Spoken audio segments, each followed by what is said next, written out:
ಇದ್ದಾರೆ ಶಿವರಾಜ್ ಅಂತ ಬಂದಿದ್ದಾನೆ.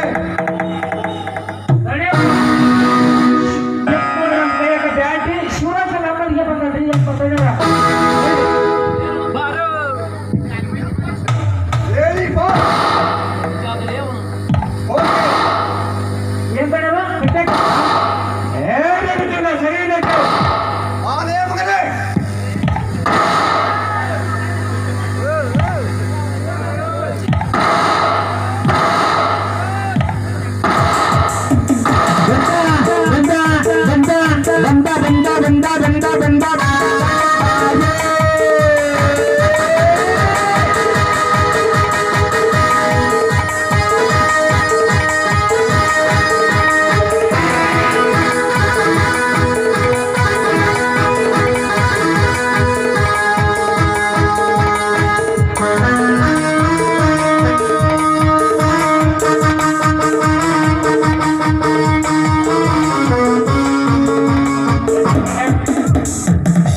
ಅಂದು ಜಮೀನ್ದಾರರ ವಂಶದ ಕುಡಿ ನಾನು ಒಂದು ಹುಡುಗಿಗೆ ಗರ್ಜಿಸಿ ನನ್ನನ್ನು ಅಲುಗಾಡಲು ಪ್ರಯತ್ನಿಸಿದೆಯಲ್ಲ ಲೇ ಮರಿ ಮಳ್ಳ ಕುರಿ ನಿನ್ನಂತ ನರಿ ಕೂಗಿಗೆ ಎಂದು ಬೆಟ್ಟ ಹಲ್ಲಾಡಲನ್ನು ತಿಳಿದುಕೋ.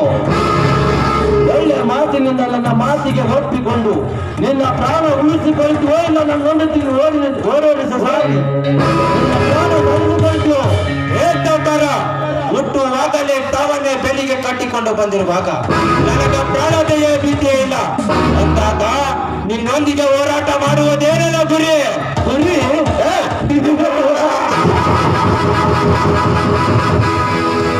ಗುರಿ ಸಾಧಿಸಿದಂತ ನನ್ನ ಜೊತೆ ಅರಿಯದ ಹಾರಾಡಿದರೆ ಗರಿ ತೆಗೆದುಕೊಳ್ಳದೆ ಬಿಡಲಾರೆ.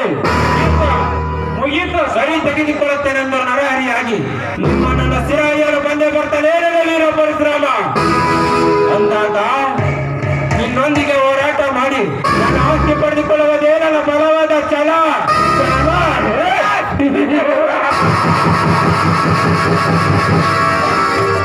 ಸಾಧಿಸಿದಂತ ಬಂದ ನಿನ್ನಂತ ವಸ್ತುಗಳ ಗುರಿಗಳು ಮರಣದ ಮಹಾರಾತ್ರಿ ಶಿರಸಾಗರವನ್ನ ಕಟ್ಟಾಕಿರುವನು ವಾದಿ ರಾಜನ ಕುಡಿ ನಾನೆಂದು ಕಡಿವಾಣ ಇಲ್ಲ ಕುದಿರಿಯಾಗಿ ಹಾರಾಡಿದರೆ ಆಸ್ತಿ ಕಸಿ ಬಿಸಿ ಒಳಗೆ ಅನ್ನಕ್ಕೆ ಗುರಿಯಾಗಬಾರದನು. ಒಳ್ಳೆಯ ಮಾತಿನಿಂದ ನನ್ನ ಮಾತಿಗೆ ಒಪ್ಪಿಕೊಂಡು ಮರ್ಯಾದಿಂದ ನನ್ನ ರೀಚಾರ್ಜನ್ನು ವಾಪಸ್ ತೆಗೆದುಕೊಂಡು ಈ ಎಲ್ಲ ಆಸ್ತಿಗೆ ಸಹಿ ಹಾಕಿಬಿಡು. ಪಾಪ ಇವನಪ್ಪ ನನ್ನ ಮಗ ಅಂತ ತಿಳಿದುಕೊಂಡು ಅದರಲ್ಲಿ 6 ಎಕರೆ ಜಮೀನನ್ನು ವಾಪಸ್ ಕೊಟ್ಟು ಬಿಡ್ತೀನಿ. ಅದು ಎಂದಿಗೆ ಸಾಧ್ಯವಿಲ್ಲ.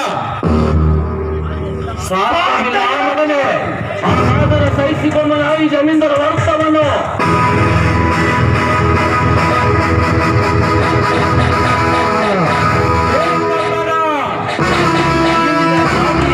ನಾಟಿ ಪ್ರಹಾರ ಮಾಡಿದರು, ದೇಹವನ್ನು ಲೂಟಿ ಮಾಡಿದರು. ಕೋಟ್ಯಾಧೀಶ್ವರ ಮಗನಾಗಿ ಸಾಯುತ್ತೇನೆ ವಿನ ಎದುರು ಸಂಡನಾಗಿ ಸಾಯಲಾರೆ. ಕನ್ನಡ ನಾಡಿಗೆ ಗಂಡು ಅಂತ ಹೇಳಿಕೊಡುವ ಈ ಪುಂಡನಿಗೆ ಸೊಕ್ಕಿನ ಪುಣ್ಯ ಈ ವಾದಿನ ಮನಸ್ಸು ಮಾಡಿದರೆ ಪೂರ್ವದ ಪ್ರತಿಮ ದುಟ್ಟವನ್ನು ಗಟ್ಟಿಯಾಗಿ ಹಿಡಿದು ಅತ್ತ ಆಸದಿಂದ ಕ್ರೋಧದಿಂದ ಬದುಕುವನು ಚಟ್ಟಿಂಗೋರಾಯ ಅಂದಾಗ ನನಗೆ ಅವ್ರ ಪಾದದಿಂದ ಹಾರಾಡುವ ಆ ನಿನ್ನ ಸ್ಥಿರ ಅರದೇನ ಬಿಡಲಾರೆ. ಕಾಗಿದರ ಕೂಗಿ ಮರಣದ ರಾಗವನ್ನು ಆಡುತ್ತಿರುವ ಈ ಗೋಲಿ ಹುಡುಗನನ್ನು ವಾತು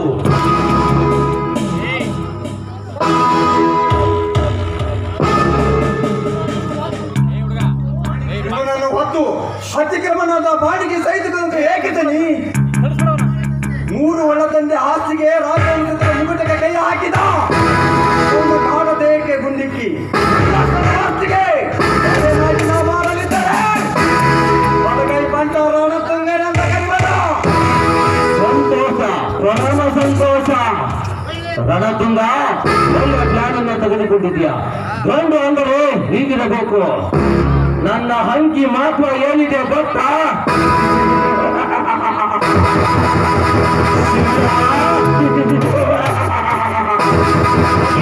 ತಮ್ಮ ನಿನ್ನ ಕಾಟಿ ಮುಗೀತ ಸವಾಲ್ ಆಗ್ತು ನೋಡಿ ಇಲ್ಲಿ.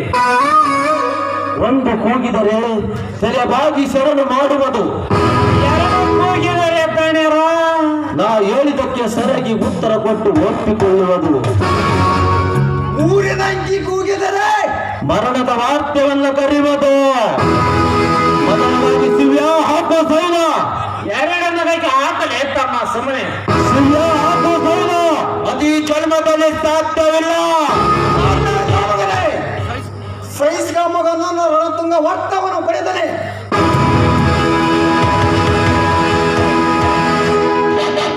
ಮೂರು ಹಾಗೆ ಮುಕ್ತಾಯ ಒಂದಿಗ ಮಗನೇ. ಅಮ್ಮ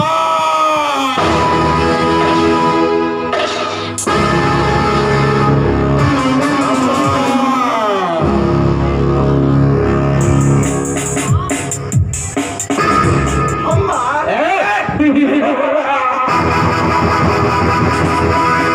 ಅಮ್ಮನ ಕುರಿಗಳಿಗೆ ಎಂದು ಕಮ್ಮಿ ಮಾಡ್ತಾನಲ್ಲ ಈ ರಣತುಂಗ. ಈ ರಣತುಂಗನೆಂದರೆ ರಣ ಹೇಗೆಂತ ಪಾಸಬೇಡ. ನಿಮ್ಮಂತರು ರಕ್ತ ಬಂದರೆ ಅಮೃತ ಸೇವೆ ಸೇವಿಸಿದಂತೆ. ಹಾಗೂ ನಿನ್ನಂತ ಅಮ್ಮ ಅಂತ ಕೂಗು.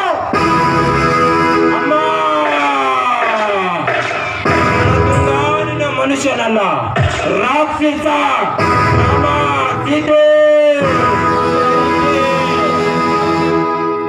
ರಣತುಂಗ ಈಗ ಮುಂದೇನು ಮಾಡುವುದು? ಏನು ಮಾಡಬೇಕು ಹೇಳಿ ಬಾಸ್. ಈ ಶಿವರಾಜನ ಶವ ದಣ್ಯರ ತಡಕರಿ ಈ ಬಂದ್ ನೋಡಿ ತಿಳಿಯಾಗ ಪ್ಲಾನ್ ಅಲ್ರಿ. ಈಗ ಅವನ್ನ ಎದಕ್ ಕೊಲೆ ಮಾಡಿದೀವಿ ಒಳಗಾರ ಮೊನ್ನೆ ಅಡಿಗಲ್ ಸಂಪ್ರದಾಯದಾಗ ಯಾವ ಮಾಡಿಬಿಟ್ಟ ಪರಶುರಾಮ ರಾಮ ಅಲ್ರಿ. ಪರಶುರಾಮ ಆಗಿರ್ಬೇಕ, ಆದ್ರ ಅವ್ರ ಅಕ್ರದಾಗ ಆಗಿರ್ಬೇಕು ಬಿಡು. ಇಲ್ಲ ಅಂದ್ರೆ ನಾನೇನು ಆಸ್ತಿ ಎಂದರಂಜನ ನೀನ ರಕ್ಕಗಾರ ಎಲ್ಲ ಬಿಟ್ಟು ಅವನ ಪರಶುರಾಮನ ಮಾತು ಕೇಳಿ ಯಾರೋಡ ಅಡ್ಯಾಡ್ಬೇಕ್ರಿ ಅವತ್ತು ಅಡ್ಗಲ್ಸೋದು. ಇಡೀ ನಮ್ಮ ಕಾತನ ನಿನಗಾರ ಗೌರವ ಇಲ್ಲ ಅಲ್ರಿ. ವೈದ್ಯರು ಹೌದೋಗಿ ಅಲ್ಲ ಮಾಡ್ತಾರೆ, ಅಲ್ಲೋಗಿ ಹೌದು ಮಾಡ್ತಾರ. ರೊಕ್ಕ ಯಾರು ಜಾಸ್ತಿ ಕೊಟ್ಟಾರ ಅವ್ರಲ್ಲಿ ನ್ಯಾಯ ಮೂಡಿಯರಿಗಿನ ಅವ್ರಿಗಾರ ಮರದ್ರಿ. ಅವ್ರದ್ದು ಬರೀ ಜವಾಬ್ದಾರಿ ತೆಗೆದುಬಿಟ್ಟ ಪರಶುರಾಮ. ರಣತುಂಗಲ್ಲ ಏನ್ರಿ ಕಡಿ ಅಂದ್ರ ಕಡಿತಾನ, ಕಾಮ ಬೆಲೆ ಐತ್ರಿ. ನಂದಂಕರ ಬಿಡ್ರಿ ಅವನ ಹೋಗ್ಲಕತ್ತಾಗ ದಣ್ಯರ ಉದಯ ಕಾಲಕ್ಕ ಅವತ್ತಿನಲ್ಲ ಬಂದಿರುವ ಆ ಪರಶುರಾಮ ಮೇಲೆ ಆಯ್ಬಿಡೋದಲ್ಲ ದಣ್ಯರ. ಅದೆಲ್ಲ ಮರ್ಯಾದೆ ಮಾತನಾಡುವ ಗುಡ್ಡು ದಣಿ. ಮುಂಜಾನೆ ವಾಕಿಂಗ್ ಅಂತ ಆ ಪರಶುರಾಮ ಈ ಗಾರ್ಡನಿಗೆ ಬರ್ತಾನ, ಅವರಿಗೆ ಗೊತ್ತು ಇಲ್ಲದಂಗ ಎಸದು ಬಿಡೋಣ. ಈ ಕೆಲಸ ಬೇಗ ನಡೆಯಲಿ. ಈ ಶಿವರಾಜ ಶವವನ್ನು ಒಟ್ಟು ಒಳಗೆ ಬೀಸಾಕರಿ. Okay boss.